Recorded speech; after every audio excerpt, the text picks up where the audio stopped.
चलिए बेटा, आज आपको हम सिखाएंगे इम्परफेक्ट कंपटीशन का third model which is called Bertrand model. With the Bertrand model, our focus will be on price, whereas जो हमने कोर्नोज और स्टेकलबर्ग किया वहां पर हमारा फोकस था क्वांटिटी पर. इसके बारे में थ्योरी एस्पेक्ट्स जितने भी हैं उसके लिए हम थ्योरी का अलग लेक्चर आपको देंगे. फिलहाल आज हम आपको सिखाएंगे कि बर्ट्रैंड का न्यूमेरिकल कैसे सॉल्व किया जाए. सपोज हमारे पास दो फर्म्स हैं जिनके डिमांड फंक्शंस हमको गिवन है और हमारे को एमसी गिवन है 0. तो आपको सबसे पहले स्टेप 1 क्या करना है, आपको प्रॉफिट फंक्शन निकालना है फर्म ए का. We all know that profit stands for T R minus T C. T R is P into Q. So price of firm A into quantity of firm A, that's function. Cost MC 0 है तो TC 0 लिया हमने पूरा. So that's basically our profit function. Next step अभी आपको सिखाते हैं, उससे पहले आप देख लीजिए आपने यहाँ पर प्रॉफिट फंक्शन निकाला है और अगर आपको याद हो तो प्रॉफिट फंक्शन आप कुर्नोस में भी निकालते थे. तो बच्चों आगे बढ़ते, आपको काफी सिमिलरिटी मिलेगी कुर्नोस मॉडल में और आपके बर्ट्रैंड मॉडल में. कैसे, मैं भी आपको बताता हूँ. आप देखिए वो जो प्रॉफिट फंक्शन आपने निकाला आपके स्टेप 1 में फर्म ए का, वो हमने दोबारा लिख दिया. स्टेप 2 ये है कि अब इस प्रॉफिट फंक्शन को आप प्राइस ऑफ फर्म ए के रिस्पेक्ट में डिफरेंशिएट करेंगे. याद करिए कुर्नोस में भी हम प्रॉफिट फंक्शन निकालते थे लेकिन वहां पे Q1 के रिस्पेक्ट में आप डिफरेंशिएट करते थे. अब बेटा जब आपने इसको डिफरेंशिएट किया with respect to P A, this is what you are left with in terms of P A और इसको बोलेंगे reaction function. If you remember Cournot's model अगर आपने नहीं किया है तो आप इम्परफेक्ट का मेरा फर्स्ट वीडियो देख लीजिए कुर्नोस मॉडल का, दैट शुड हेल्प. तो वहां पर भी हम रिएक्शन फंक्शन निकालते हैं बच्चों, बट वो होता है क्वांटिटी की टर्म्स में. तो बर्ट्रैंड का रिएक्शन फंक्शन होता है प्राइस की टर्म्स में. Step 3, now we will be repeating the same steps for firm B. That is हम सबसे पहले फर्म बी का प्रॉफिट फंक्शन निकालेंगे और फिर उसको प्राइस ऑफ फर्म बी के रिस्पेक्ट में डिफरेंशिएट करेंगे to get the reaction function for firm B as well. So आप देख सकते हैं प्रॉफिट होता है T R minus T C. T R होता है पी इंटू क्यू. सो पी बी और ये डिमांड फंक्शन या क्यू बी फंक्शन आपको कुछ में ही गिवन है, कॉस्ट आपकी 0 है और उसके बाद आपने इसको सॉल्व किया और फिर डिफरेंशिएट किया with respect to price of firm B. तो अब तक आप देख रहे होंगे कि कुर्नोस के अंदर भी आप प्रॉफिट फंक्शन निकालते हैं पहले फर्स्ट फर्म का, फिर उसको क्वांटिटी के रिस्पेक्ट में डिफरेंशिएट कर रिएक्शन इक्वेशन निकालते हैं, फिर फर्म 2 का आप प्रॉफिट फंक्शन निकालते थे, फिर उसका रिएक्शन इक्वेशन निकालते थे और फिर रिएक्शन इक्वेशंस को या रिएक्शन फंक्शन को एक दूसरे में सब्स्टिट्यूट कर देते थे. बच्चों बहुत ही स्ट्राइकिंग सिमिलरिटी यहां पर भी आपको दिखेगी. यहां पर भी आप ये जो एक रिएक्शन फंक्शन आपको दिख रहा है और एक ये जो रिएक्शन फंक्शन दिख रहा है उसमें सब्स्टिट्यूट ही करेंगे. Like 50 plus 0.25 PB, so 50 plus 0.25 PB will be replaced with this. फिर आप जब इसको सॉल्व करेंगे तो आपके पास पी ए आ रहा है 64. That value you can put in this function to get P B. तो बेसिकली बर्ट्रैंड के अंदर आप प्राइस के रिस्पेक्ट में सॉल्व कर रहे हैं, वेरएस कुर्नोस में आप क्वांटिटी की टर्म्स में सॉल्व करते थे. अब मेरे बच्चों मैं इसी में आपको आज रिएक्शन कर्व ड्रॉ करना भी सिखा देता हूं. आई थिंक वो भी आपके लिए काफी हैंडी रहेगा. तो बेटा अब मैं आपको दिखाता हूं कि कैसे आप डायग्रामेटिकली दिखा सकते हैं रिएक्शन फंक्शंस को. अगर आप सवाल को देखें तो आपके पास ए और बी के जो रिएक्शन फंक्शंस थे वो ये वैल्यूज थे, ये इक्वेशन थी. अब बेटा आप अगर यहां पर पीबी को 0 रखें तो यूल बी लेफ्ट विथ 50. इसीलिए this is 50 price of A. ये कब, when you are keeping PB 0. Same we are gonna do with the second one. Here if you keep price of A 0, what is left? 40. This is what? PA 0 and the PB will be 40. And जहां पर बेटा ये दो curve intersect कर रहे हैं बच्चों, वो हैं एग्जैक्ट प्राइस जो आपने बर्ट्रैंड में सॉल्व किए. आप पीछे देख सकते हैं फर्म ए का प्राइस निकला था 64 और बी का निकला था 56. कुछ बच्चे ये भी सवाल कर सकते हैं sir why they are upward sloping. बच्चों because there is a positive sign. आप ये जैसे जैसे बढ़ाते जाएंगे ये बढ़ते चले जाएगा. और अगर यही आप कुर्नोस के अंदर आपके रिएक्शन फंक्शंस को ड्रॉ करते तो उसमें डाउनवर्ड स्लोपिंग बनते हैं बच्चों। रीजन वहां पर क्वांटिटी फंक्शंस होते हैं, डिमांड फंक्शंस होते हैं। ये तो प्राइस फंक्शन है ना, इनवर्स डिमांड फंक्शन है। वहां डिमांड फंक्शन होते हैं, नेगेटिव साइन के साथ होते हैं बच्चों। ये था हमारा बर्ट्रैंड मॉडल। आइए थोड़ी और प्रैक्टिस करते हैं। नाउ बेटा, we've got one more variety of solving a Bertrand model. अगर आपने देखा हो तो पिछले वाले क्वेश्चंस में आपको दोनों फर्म्स के डिमांड फंक्शन और दोनों ही फर्म्स के प्राइस की टर्म्स में दिए हुए थे। इस क्वेश्चन में हाउएवर आपको मार्केट डिमांड फंक्शन दिया है और दोनों की सेम कॉस्ट एमसी दी है 2।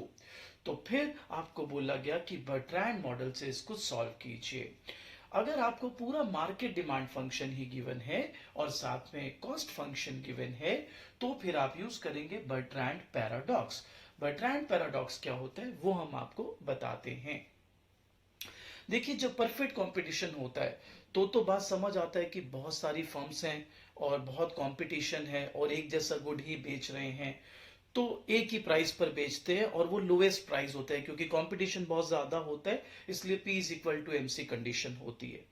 पर बर्ट्रैंड पैराडॉक्स एक बड़ा ही अजीब सा सिचुएशन है जहां पर सिर्फ दो ही फर्म्स हैं और सेम गुड बेच रहे हैं, डिफरेंशिएटेड गुड्स नहीं है, होमोजीनियस गुड्स बेच रहे हैं। इन दिस पर्टिकुलर मॉडल ये लोग भी इतना इंटेंस कंपटीशन कर लेते हैं कि ये लोग भी P is equal to MC पर बेचते हैं। फॉर एग्जाम्पल, अगर ये दोनों ही जो फर्म्स हैं सॉफ्ट ड्रिंक बनाती हैं सेम और मार्जिनल कॉस्ट 10 रुपए है, तो सपोज अगर एक 18 रखेगा और दूसरा 17 रखेगा प्राइस, तो ऑब्वियसली सब 17 वाले से खरीदेंगे। तो फिर जो पहला वाला है जिसने 18 रखा है वो 16 कर देगा, ये 15 कर देगा, वो 14 कर देगा, ये 13 कर देगा, and it will keep on continuing till दोनों का प्राइस किसके बराबर हो जाता है? MC। तो now you must be wondering, sir तो why are they doing so? That is why it is called Bertrand paradox.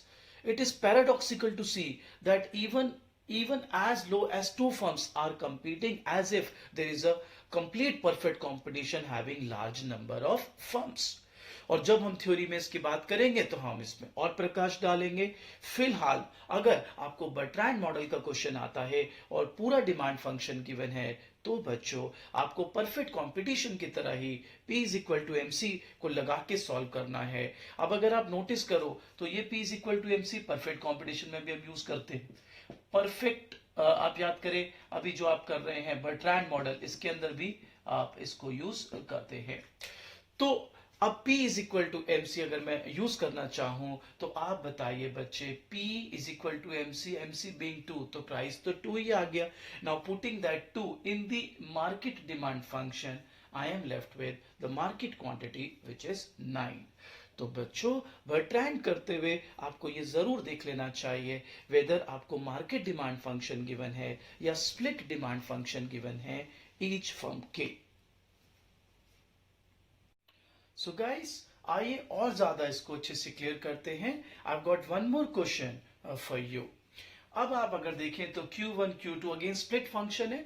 तो बच्चे, जब भी ऐसे स्प्लिट फंक्शन होता है तो इसको टेक्निकली कहते हैं Bertrand model with differentiated product. और जब भी वो सेकंड क्वेश्चन जैसा होता है जिसमें मार्केट डिमांड फंक्शन गिवन होता है, तो उसे कहते हैं बर्ट्रैंड विद होमोजीनियस गुड्स। तो आप सिर्फ just by looking at the question you can figure out कि ये differentiated product का बर्ट्रैंड मॉडल है या homogeneous good का बर्ट्रैंड मॉडल है। अब ये मैं आपको क्यों करा रहा हूं? मैं अब इसी को थोड़े अलग तरीके से सॉल्व करके देता हूं, क्योंकि आई डोंट नो आप कौन सी बुक फॉलो करेंगे। किसी बुक में ऐसे दिया हो तो आपको कंफ्यूजन नहीं होनी चाहिए। तो suppose I have Q1 Q2 and MC being 0। तो मैंने सबसे पहले TR निकाल लिया और MR निकाल लिया और फिर MR MC को इक्वेट किया। आप कहोगे सर ये क्यों आपने किया? तो इफ यू रिमेंबर, जब हम कूर्नोस मॉडल करते थे और उससे पहले मोनोपोली करते थे, तो मैंने मोनोपोली के पहले वीडियो में आपको सिखाया था कि आप अगर MR MC अप्रोच करते हो या प्रॉफिट फंक्शन लेके उसको मैक्सिमाइज करते हो whether with respect to quantity और price depending upon the function you have, तो भी एक ही बात है। तो अगर आप मेरा इसी बर्ट्रांड मॉडल का फर्स्ट क्वेश्चन देखें तो मैंने प्रॉफिट फंक्शन लेके मैक्सिमाइज किया with respect to P1 and P2। आप वैसे भी कर सकते हो, और नहीं तो आप MR is equal to MC लेके भी कर सकते हो। कैसे? हमने नॉर्मल TR बनाया, P1 इंटू क्यू फंक्शन यहां पर हमने सब्सिट्यूट कर दिया, MR निकाल लिया, MC 0 है, MR MC के बराबर रखा, P1 की टर्म्स में सॉल्व करा बच्चों, तो ये रिएक्शन फंक्शन आ गया किसका? फॉर्म 1 का। सिमिलरली फ्रॉम 2 का टीआर निकाला, P2 इंटू Q2, P2 और ये पूरा Q2 है, आपके पास टीआर आ जाएगा फ्रॉम 2 का। फिर वहां से MR निकालिए, और फिर again MR is equal to MC equate किया मैंने, MC बीइंग 0, और P2 की टर्म्स में इसको खोल दिया। तो आप बताइए ये रिएक्शन फंक्शन आ गया किसका? फ्रॉम 2 का। अब अगला स्टेप आपको पता है, will be substituting this function into this to get one firm's price, and फिर ऑटोमेटिकली दूसरे फर्म का प्राइस भी आ जाएगा। एक चीज नोटिसेबल है बच्चों, जब होमोजीनियस गुड है, जिसमें हम बर्ट्रांड पैराडॉक्स यूज कर रहे थे सेकंड क्वेश्चन में, तो दोनों फर्म सेम ही प्राइस चार्ज कर रही है, that is P is equal to MC। लेकिन अगर डिफरेंशिएटेड प्रोडक्ट है तो दोनों अलग अलग प्राइस चार्ज कर रहे हैं। इसमें भी अभी हम निकालेंगे क्या क्या प्राइस चार्ज कर रहे हैं। और अगर आपने मेरा बर्ट्रांड मॉडल का फर्स्ट क्वेश्चन देखा हो तो उसमें एक फर्म शायद 56 चार्ज कर रही थी और एक फर्म 64 चार्ज कर रही थी। आइए इसको आगे बढ़ाते हैं। ना बेटा, हम दोबारा देखते हैं P1 जो कि फर्म 1 का रिएक्शन फंक्शन था, वो था 12 प्लस 1/3 P2। और आपको याद होगा जो P2 का था बेटा, वो था 12 plus 1/3 P1। So what I am doing here is 12 plus 1/3 with this P2 I am substituting this whole thing, and फिर मैंने इसको सॉल्व किया आपके लिए, और मेरे पास P1 आया 18। फिर ये P1 18 मैंने P2 फंक्शन में डाला और उसमें भी आया 18। अब यहां पर कुछ बच्चे कह सकते हैं, बट सर ये तो डिफरेंशिएटेड प्रोडक्ट थे, सेम प्राइस कैसे चार्ज कर रहे हैं? वेल गाइस, अगर आप मेरा फर्स्ट क्वेश्चन देखें और ये क्वेश्चन देखें तो सिमिलैरिटी समझिए। सिमिलैरिटी ये है कि दोनों का MC, उसमें भी MC 0 था, इसमें भी MC 0 है, पर फर्क समझिए। यहां पे अगर आप दोनों के प्राइस फंक्शंस देखेंगे ना बेटा, या डिमांड फंक्शंस देखेंगे, तो आइडेंटिकल है इस वाले में। लेकिन फर्स्ट क्वेश्चन में डिमांड फंक्शन आइडेंटिकल नहीं थे, और ये मैंने कुर्नो में भी आपको बताई हुई है बात। अगर डिमांड फंक्शन सेम है तो क्वांटिटी सेम आएगी, ऐसे यहां पर अगर फंक्शन सेम है तो प्राइस सेम आएगा, और अगर फंक्शंस अलग अलग हैं तो प्राइस भी अलग अलग आएगा। सो अब बर्ट्रांड आप विद होमोजीनियस गुड्स भी सीख चुके हैं और विद डिफरेंशिएटेड गुड्स भी सीख चुके हैं। If you want to practise further questions, you can WhatsApp me, I can send you more and more questions to practice.